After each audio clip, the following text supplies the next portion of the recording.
Dalam menghadapi tahapan persiapan pelaksanaan pesta demokrasi yang akan dilaksanakan pada bulan Februari, Komisi Pemilihan Umum Kabupaten Oku Timur melakukan pelipatan dan sortir surat suara. Dalam proses ini, Komisi Pemilihan Umum Kabupaten Oku Timur telah menemukan beberapa surat suara yang rusak, di antaranya surat suara yang robek dan terkena bercak tinta. Namun KPU belum mengetahui jumlah surat suara yang cacat atau rusak, karena saat ini KPU masih terus melaksanakan sortir lipat di gudang logistik pemilu KPU Oku Timur. Sortir dan lipat surat suara untuk presiden dan wakil presiden.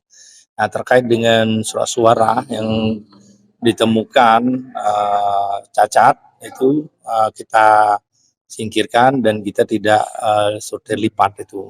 Nah, selanjutnya surat suara yang tidak dilipat terkait dengan kerusakan surat suara itu kita pisahkan dan kita buat berita acara di pelipat sortir itu, dan kita akan laporkan ke provinsi bahwa yang rusak ini akan diganti nanti apabila jumlah surat suara di Oku Timur kurang nantinya.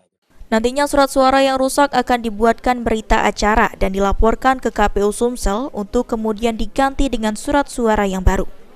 Elvanri Jeffriyadi, PAL TV.